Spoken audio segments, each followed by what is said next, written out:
Well, thank you all for coming. My name is Fernando Tormos, and I am a postdoctoral fellow with the Scholar Strategy Network. I'm based out of the University of Missouri in St. Louis. And today I'll be talking about my research on the Black Lives Matter movement. And specifically, I'll talk about the political influence that the movement has had over the past 4 years. And just to give a little bit of background, a year ago, I had just accepted this postdoc, and the Scholar Strategy Network had us here at Harvard. So we came for our little conference here. When I fly back, that night I'm driving back home, and I see 4 helicopters surrounding my neighborhood. And I knew that that day we would have the announcement of the Jason Stokely verdict. It's a cop that had killed Anthony Lamar Smith. So I knew something was going to happen, but I didn't know it was going to happen where I live. So what I saw that weekend was almost biblical, and it reminded me of this Bible passage about Moses telling everyone that they had to put a red cross in front of their front door if they wanted to save their firstborn. That weekend in St. Louis, in the Central West End neighborhood, the only storefront windows that were saved were those that had a Black Lives Matter sign. So I became very keenly aware and very quickly of something that a rapper and activist in St. Louis had said, Tef Poe, that this was not your grandma's civil rights movement. And so this talk really talks about this sort of movement. It'll talk about the kinds of demands that the movement had. Yes, the movement had demands. And then I'll assess the extent to which the movement managed to get these demands passed as policies at different levels of analysis. I'll talk about policy change, the federal level, the state level, and then I'll shift to the local level. And then I'll give a few suggestions for future directions that I want to take this project. So in 2014, we saw a flame reignited. And I say reignited because we've seen this flame before, flame of civil rights. And what we saw was the shooting of Michael Brown, whose lifeless body laid in the streets of Ferguson, Missouri for 4 hours. And this talk focuses on what happened after those 4 hours. The sort of solidarity that the movement garnered over time, and the kind of movement that they decided to build as that happened.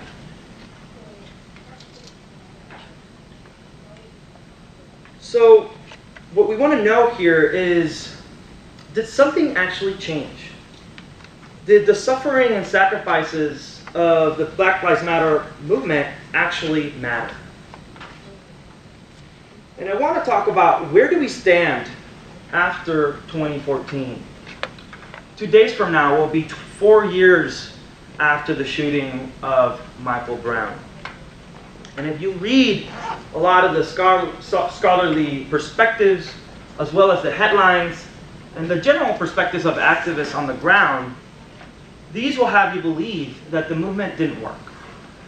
Here you see some of the newspaper clippings where outlets on both the liberal side of the spectrum as well as the more conservative side were basically pushing this notion that Black Lives Matter had blown it.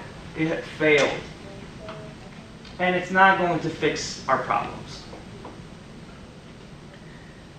Some of the critiques also centered around this notion that the movement didn't really have any demands. It wasn't clear about what it wanted. These were just outraged people. These were thugs in the street. But what I found as I did my research was that this movement actually had demands. Demands are not something that people necessarily go out to the streets with as soon as something happens. They're a process of internal deliberation, negotiation, and agenda setting. And that actually took place over the course of a year between the shooting of Michael Brown in 2014, and it culminated in 2015 in the city of Cleveland, where the Black Lives Matter movement hosted a conference that drew more than 1,500 activists. This is a picture that they took at the end of it. They drafted a 6-point platform. This platform included demands for more political power, for the black community. Community control, this includes oversight boards and transparency, something that I will talk more about later in this talk. Investing in the black community as well as divesting from the things that oppress them, things like mass incarceration. Reparations for the legacy of slavery, and ending the war on black people. Beyond these demands and specific policy prescriptions, one thing was very clear when you talk to the people on the ground. When you ask them, when people ask them, what do you want? They just said, stop killing us. So did Black Lives Matter work? As I said before, liberals and conservatives and folks on the left and right side of this political spectrum had said that it failed. Even when you talk with activists, there's this dominant notion that the movement really didn't achieve the desired outcome. In fact, some legislation was blocked. If you look at a website like Open States and you look for the words Black Lives Matter, you will see that nowhere in the United States, in any of the states, the words Black Lives Matter are uttered. So no legislation includes these words. However, when we review the record of policies that relate to the demands of the movement, we see things, for example, at the federal level, where the Obama administration opened 23 federal investigations, 19 of which led to the enactment of agreements between the Department of Justice and local law enforcement departments that mandated a series of changes and were subject to judicial action. But these were rather powerful agreements, were called consent decrees.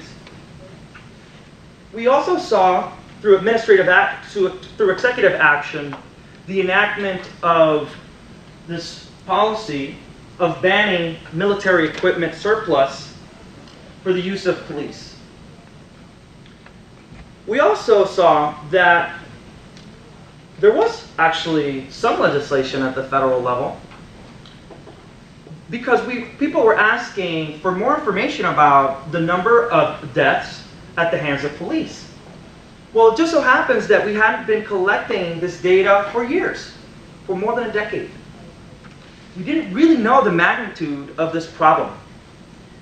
So one of the things that the movement accomplished was to get this bill passed that appropriated and allocated funds for the collection of this data. So we will know in the very near future, not just the political impacts of this movement, but also the more sociological impacts of the movement. Have they stopped killing black people? And shifting to the state level, as soon as this happened, in the state of Missouri, for example, Governor Nixon at the time asked for the creation of the Ferguson Commission. And this commission created a report that issued more than 100 policy prescriptions. Also, we saw at the state level, across various states, the adoption of body camera legislation. This is something that we're mostly aware of, that we've seen. And we also saw a cap on revenue from traffic violations. A major way in which municipalities around St. Louis and in U.S. cities more generally had been extracting revenue and exploiting economically these populations. And then shifting to the local level, we saw the local implementation of consent decrees, so these reforms of policing practices and institutions. The adoption of police oversight board, and in some cases these already existed, so these were reforms. In the case of St. Louis, for example, it gave the oversight board subpoena power. That was very, very recent. We saw the naming of new public safety directors that were subject to unprecedented public searches. These, prior to this, they had been appointed by the mayor. They actually had to be candidates for this job now. And the resignation and firing of police chiefs that have been suspected of wrongdoing. And here's a picture of the Ferguson Commission taking its oath. I think it's pretty clear. There's some folks that were very clear about what they wanted. Demilitarizing the police. And they actually got that. So just a little bit more of information on what the Ferguson Commission was about. It was the result of community engagement with more than 2,000 people, experts, and stakeholders. It included Black Lives Matter activists. And it issued 189 calls to action. Very importantly, it recognized the key to really achieving successful policy implementation, which was building coalitions, building partnerships with local stakeholders. And here we can review some of the local victories of the movement. One of the critiques that the movement got was that it didn't care enough about jobs. And some had argued, well, you can't really separate race and class in the context of the United States. So Black Lives Matter really had to push for jobs in these sectors of the population. However, when you look at the history of the movement, you see that some of the early leaders really came from the labor movement. There were folks that had either been involved or became involved in minimum wage campaigns, such as the Fight for 15. Not only did they care about increases in the minimum wage, but one of the things that the movement had asked for was for the creation of jobs programs. In the case of St. Louis, they asked for summer jobs for young kids of color. And less than a month ago, scrolling through Facebook, I see the mayor of St. Louis posting this picture of a room full of black kids. And she's very excited because she was inaugurating this summer jobs program. And what a lot of people didn't know when they saw that picture was that that was the result of a movement demand. Not only that, the way in which they funded this jobs program was through a fund that the movement had asked for. So these are things that we really need to dig deeper to see. But there was some policy influence. And something that I want to draw attention to in this talk is that it's really changed the electoral landscape in many contexts, where we now see more candidates of color moving forward, in many cases successfully. We also see the creation of new agendas. So for example, now the Democratic Party platform in the state of Missouri actually includes items on Black Lives Matter. We see that voter registration canvassing efforts are going to communities where these minimalist recruitment efforts had decided that these were not worth going to because those people will never go out to vote. So things have changed in multiple ways and in multiple dimensions. But what I want to draw attention in this talk moving forward is the adoption of police oversight boards. And the reason is that I got this great data on oversight boards in each city of the United States. Unfortunately, this isn't public, but I plan to make it public in the near future. And I use this data on policy change in the era of Black Lives Matter as the outcome of interest in the study of policy impact of Black Lives Matter across all U.S. cities that had a population higher than 30,000. I also looked at body cameras and very important backlash, because some folks have argued that yes, the movement has accomplished something, but there's been a lot of pushback. And some have argued, well, was it worth all of this protesting if we got all this backlash as a response to this sort of movement? So we look at backlash as well as one of these outcomes of interest. In terms of the variables that may influence this outcome and affect this outcome, I looked at a series of political context variables. Things like, was this city led by a Democratic mayor? Was it a black mayor? Was there a majority share of Democratic voters? Among other contextual variables. In terms of resources, I look at the presence of organizations like the NAACP, the poverty rate and the black poverty rate, whether the college enrollment rates to test this notion that it was college students that were going out in the streets. And of course, we really need to take into account focusing events, such as the shooting of unarmed black men, which in many cases triggered a large number of protests. So let's see what really affects this outcome. for those that are not social scientists in the room, basically what this table says is that the amount of protests that took place in cities is significantly associated with the likelihood of adopting a police oversight board at the city level. And like I said, I looked at other contextual variables to see their impact, to test their impact, such as protest attendance, black poverty rate, college enrollment, the unarmed black death rate, and I made it a rate so it was comparable across cities that were bigger and smaller. The number of years that the NAACP had been president in that city, share of Democrats in that city, the percentage of the black population, and of course, mayor partisanship. Of course, this wasn't enough, so I wanted to see how powerful was protest in terms of predicting the adoption of a police oversight board. So I looked at marginal effects, and we see here some really interesting findings, and they are that the more protests that a city had, the higher probability of getting their cities to adopt a police oversight board. And it really speaks to the importance of persistence, the importance of continued pressure over time.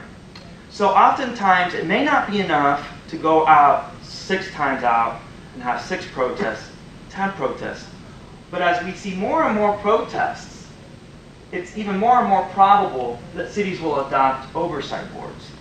What's also interesting here is that this doesn't only happen in cities that have Democrat mayors. So it really dispels this notion that change only takes place in favorable political contexts. It's happened in cities that are led by Republican mayors as well. So these are very interesting findings. And I want to think more about the implications for this movement moving forward. Some of the implications that are very clear here are that movements really need to think about ways in which they can sustain activism over time. This includes overcoming internal differences. This includes overcoming challenges of funding their work, the exhaustion that protesters can experience. In some cases, protesters have been repressed and killed, as was the case in Ferguson. So there are multiple challenges that other portions of my work on Black Lives Matter is currently looking into to make sure that we really understand what are the mechanisms by which movements can overcome these differences and persist over time. We also see that electoral politics have an important mediating effect on the impact of the Black Lives Matter movement and movements more generally. We see that with the Obama administration's series of executive actions that they took to comply with some of the demands of the movement, things like banning military equipment surplus handoffs to local police enforcement offices. And moving forward, we really need to be paying attention to the impact of 2018 and 2020 elections, especially now where local parties are beginning to adopt platforms that include measures on Black Lives Matter.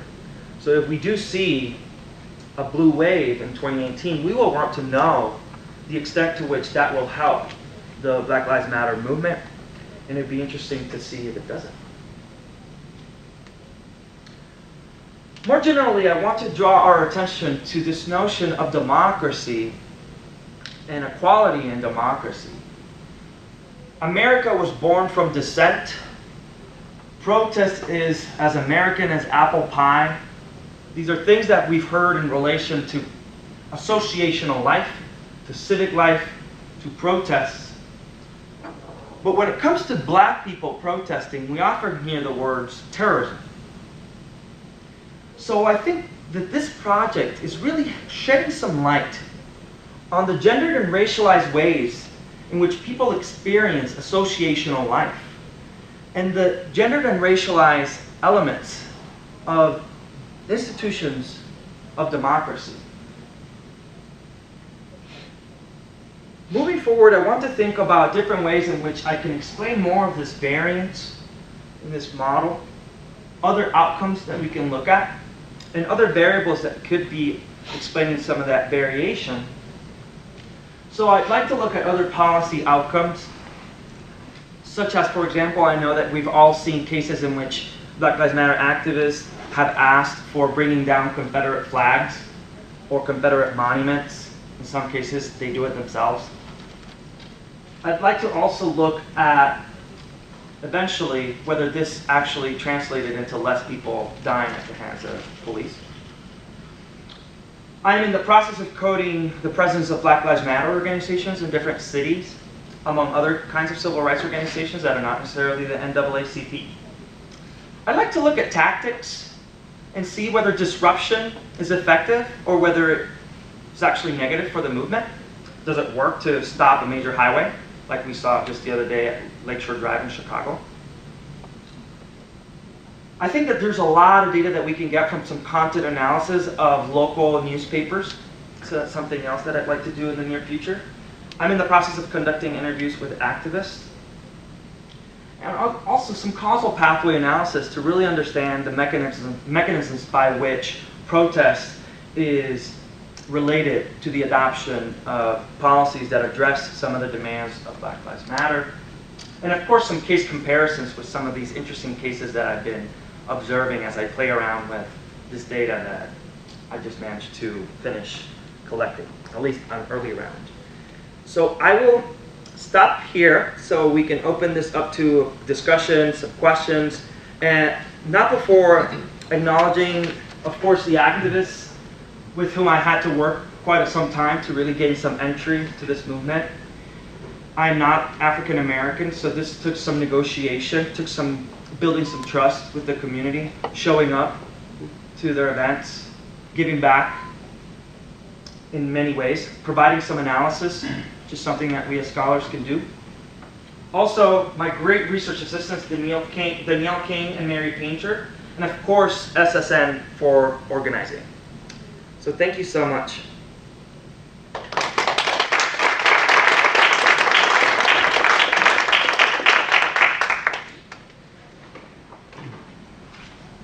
Okay. Lindsay. Thank you. And I find that entire presentation fascinating. Thank you. As a social scientist, I'm also going through thinking of the different variables. And one, if we are going to continue this, I think in debates, so I don't know if you remember, the question came up when it was Hillary Clinton and Bernie Sanders, and they said, is it Black Lives Matter or is it all lives matter? So if you think of future debates coming up, I would almost consider do these questions come up? Is that a debate question? It could be a variable, a small one at least.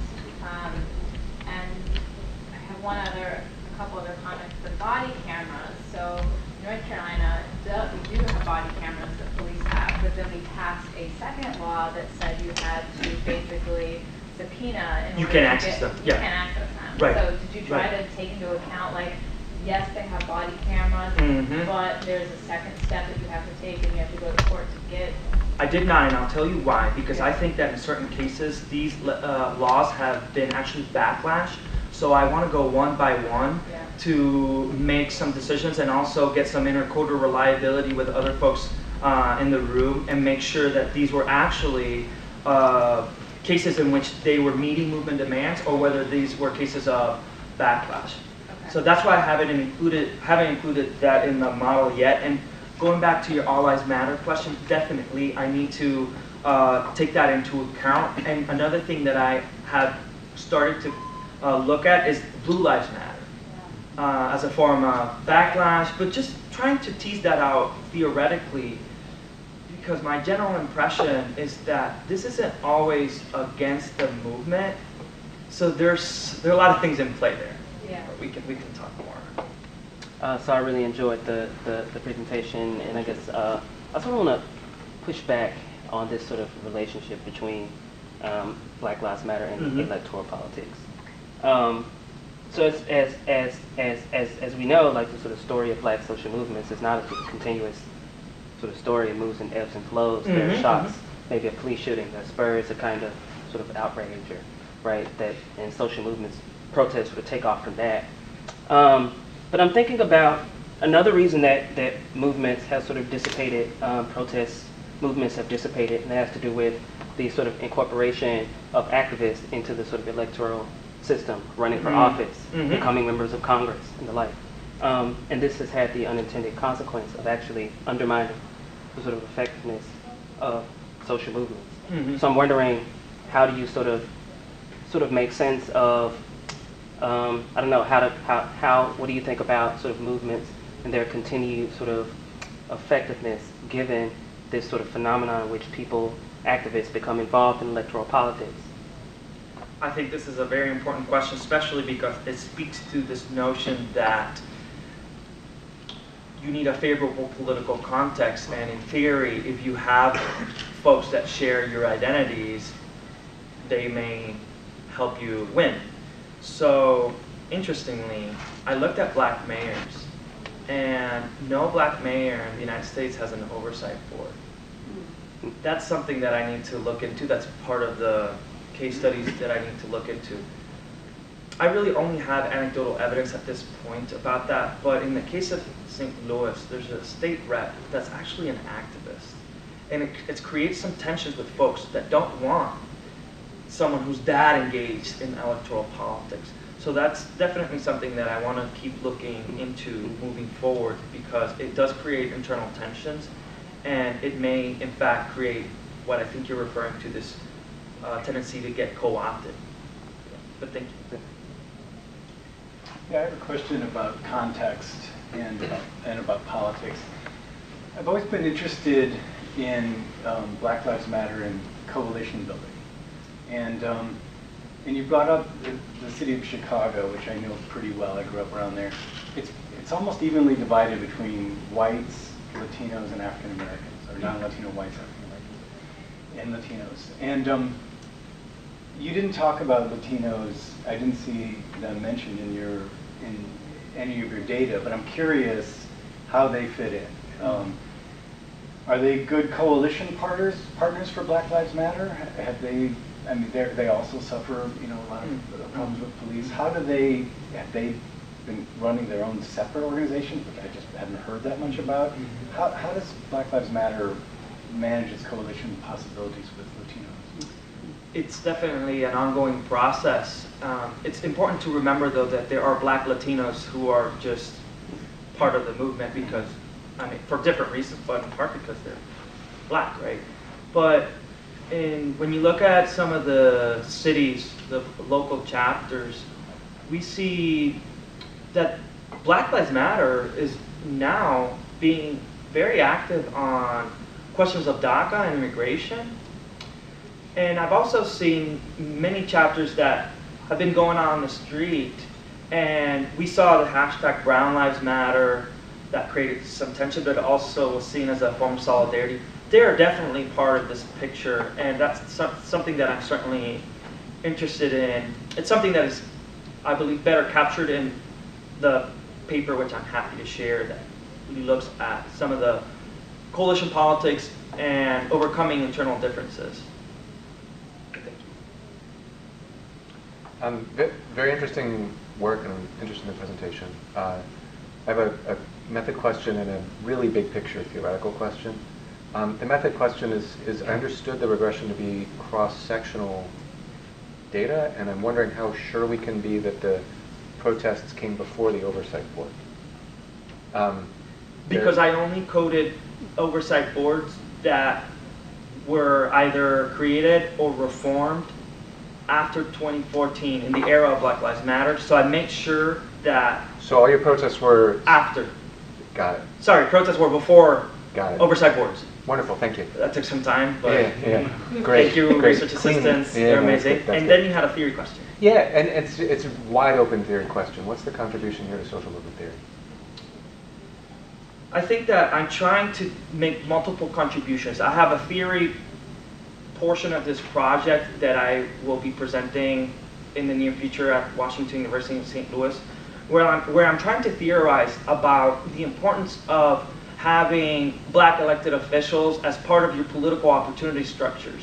And this isn't new. Some folks have already called this the black opportunity structures, but I haven't seen enough of this applied to actual assessments of the extent to which movements can be politically influential.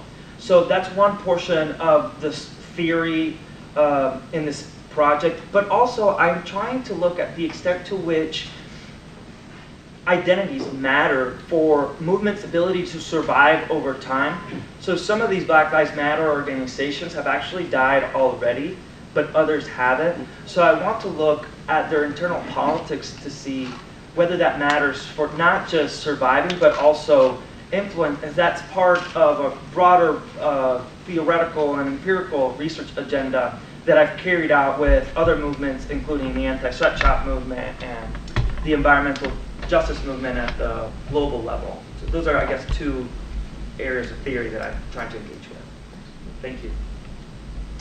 I have a question that I suppose is potentially related to this theme of co-option, which is whether you have done any analysis or exploration, not on the question of whether there was policy impact, but which policy demands were sort of actualized. And I'm a historian, not a political scientist, and this is a kind of a canonical theme of the history of social movements. You have a sort of a heterogeneous movement with an ambitious and diverse set of demands, and it's one or two specific themes. So you've been talking.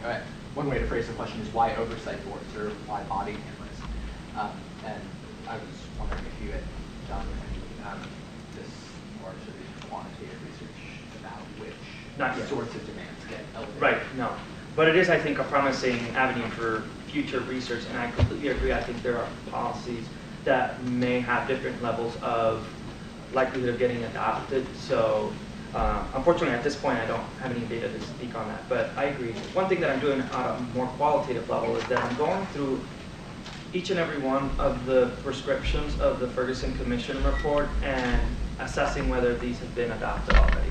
There are 189, so it's taking some time, but hopefully with some dedication and some more research money, we'll get there.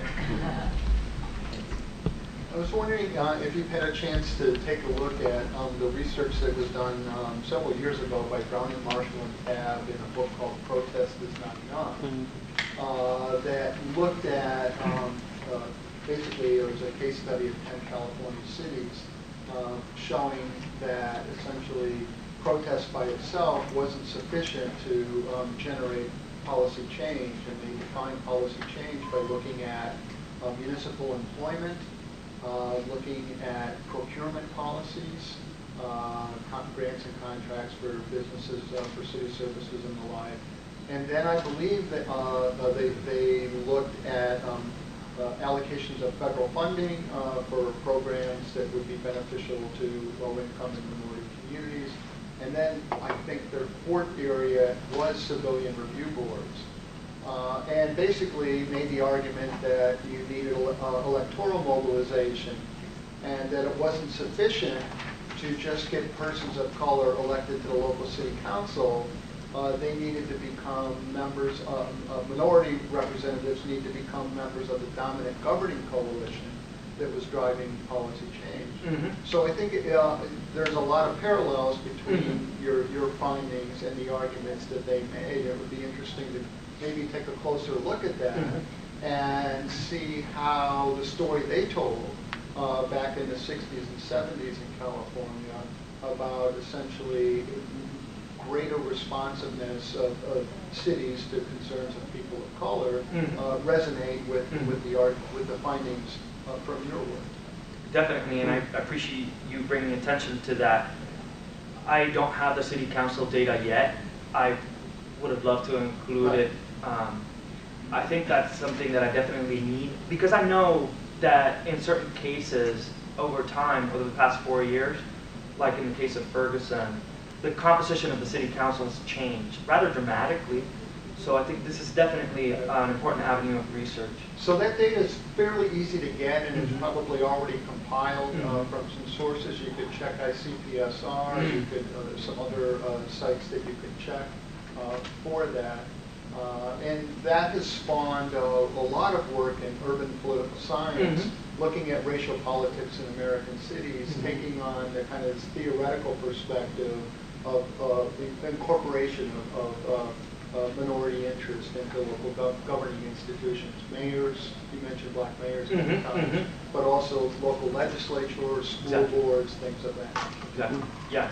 And actually, there's this ongoing debate, not debate, but conversation in the race and politics listserv for the American Political Science Association, where people are trying to coordinate to start gathering the data on the identities of state legislators again, because the center that was doing it stopped doing it. Yeah. So hopefully, we get together and we get this data again. I have some for some states because of a prior project with Nadia Brown. So I think in the near future, yeah, this is definitely possible, and I'm eager to see whether this has an impact included in these models. Appreciate it. Roberto. Yeah, in your last slide, you mentioned gaining entree into the community. I'd be interested to know about the fieldwork aspect of your project. Yes. Well, initially, there's a lot of suspicion of outsiders for multiple reasons. I organized an event at Ferguson that was actually co-sponsored by the Scholar Strategy Network. And I presented initial results of this project.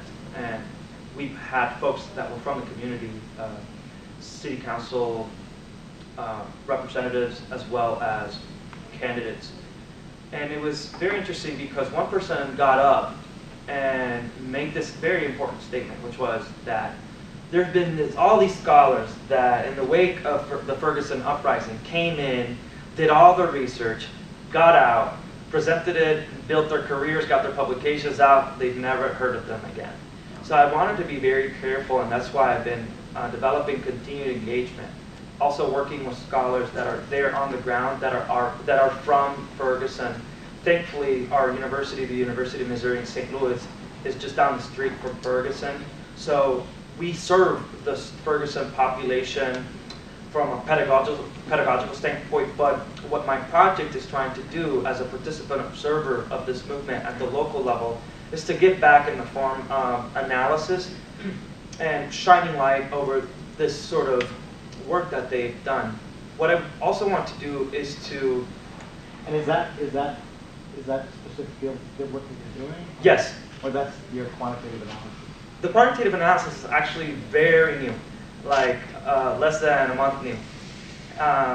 What I've done over the past year has been the field work, participant observation, going to the meetings, observing protests, marching, and sitting down with folks. It took a long time to get interviews. People don't necessarily answer emails, or they just don't want to talk with you. Thankfully, I met someone who I had created a relationship through SSN, actually because of SSN organizing, who sat down with me, took me to this great coffee shop, a black-owned coffee shop, the city of St. Louis, and she got like a list of folks that I needed to talk to, gave me all their emails, told me, CC me on all these because they won't respond to you unless I'm CC'd.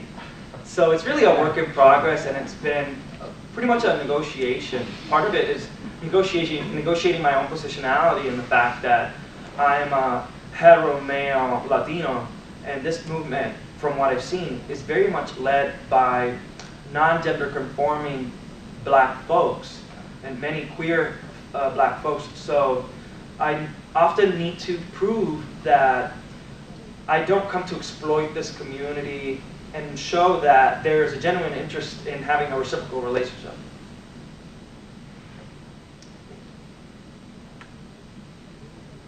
Yeah, this has been really fascinating, and one thing that I have in my head is the word place.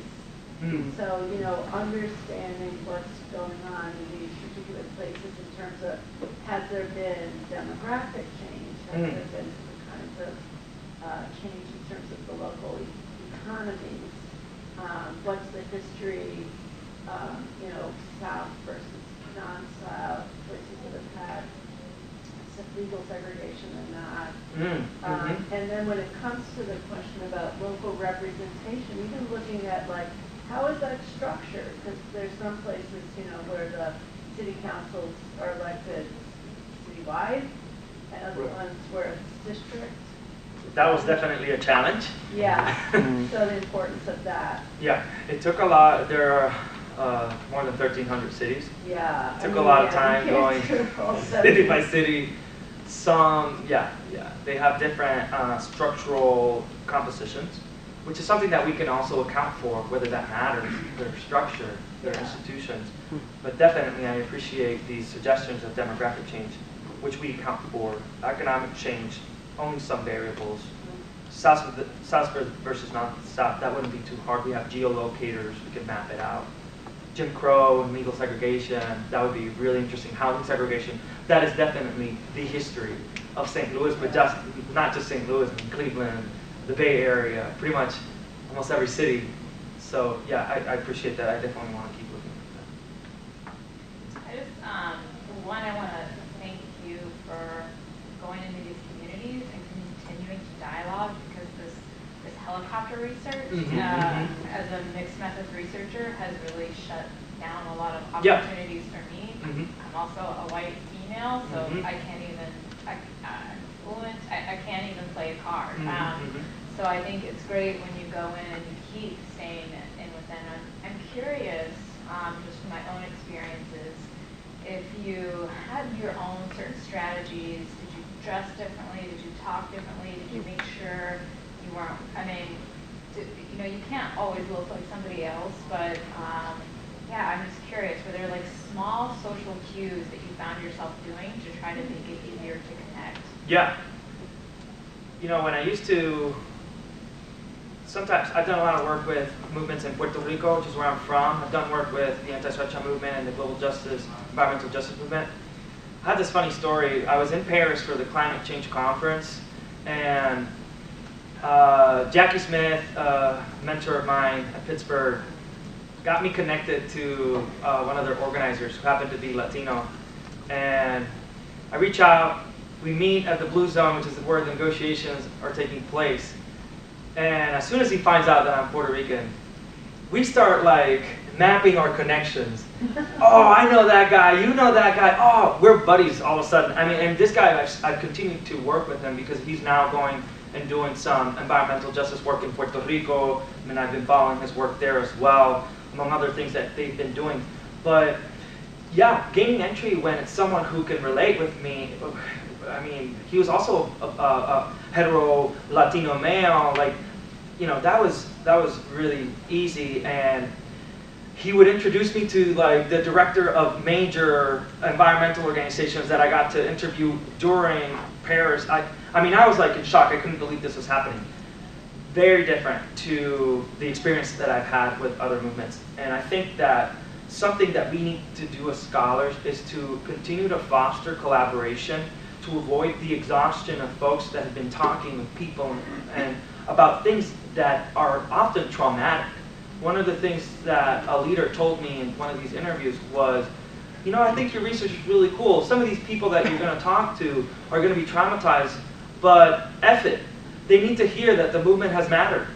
And it's this process where you really need to be mindful of the effect that your research has on that community, and think that to the extent that we can build relationships with folks who have already done it and who are from that community and will give back to that community, we advance a more, communal, collective agenda in terms of moving forward with this research. So I think that ways in which we can do that, there's actually a group that's called Data for Black Lives. They're pretty cool. They've been sharing all these, all this information. They had this MIT conference recently, and a lot of them are data scientists. So there's a lot that we can do collaborating. You've mentioned the data that already exists on city council composition and state legislatures. So yeah, I think also to the extent that we can, think of ways in which we can protect our subjects and also make archives, while at the same time making archives of some of the qualitative work that we've been doing. And I think that the Institute for Multi-Method and Qualitative Research has been doing some of that with the new archive that they've created at Syracuse.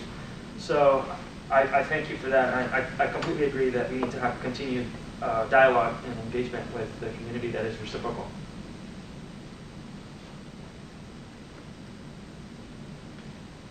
You know, you opened with a kind of a very compelling quote where you said, this is not your grandfather's civil rights movement. And as you move ahead with your work, and particularly trying to tease out some of the causal mechanisms that are connecting the protest with the policy change, I wonder if you could spell out a little more fully how Black Lives Matter is different from the civil rights movement. Did they deploy different types of strategies, or did they deploy similar strategies, but the context has changed with the technological changes, the advance of social media, this, that, and the other, or is it a combination of those two things? But flesh out a little bit more, I think would be really helpful to understand how it's different. And then from that, you'd be able to draw some sharper implications of how the efforts of Black Lives Matter was translated into policy change. I think that's very important. Yeah, I also think what's interesting about the last few years has been a sort of broadening of the public imagination in terms of what's possible. I think it is the case that conversations about police accountability, conversations about broader reforms around racial justice just were not possible before the emergence of sort of the Black Lives Matter movement. And so I think there is a question about not just policy change, but about sort of the changing sort of architecture of the broad sort of collective imagination about what we think is possible in terms of policy. Definitely, and I think when you read the memoir that Patrice Camp-Cullors, one of the movement leaders, had, it's precisely about that. It's really challenging what we believe is possible in our times, and I think that they've proven that. I think they changed public discourse around this, and also it's been very agenda setting, right? So even in cases in which we haven't had the desired outcome, the movement hasn't had the desired outcome of pieces of legislation, it's put the issue on the agenda. And from what we know of agenda setting, when something is in the agenda, it's more likely to actually happen. So yeah, I appreciate that. It's definitely true. And that's another way in which we can measure influence, not necessarily in policy instruments, but just in the agenda. Has it reordered or disturbed the status of the agenda?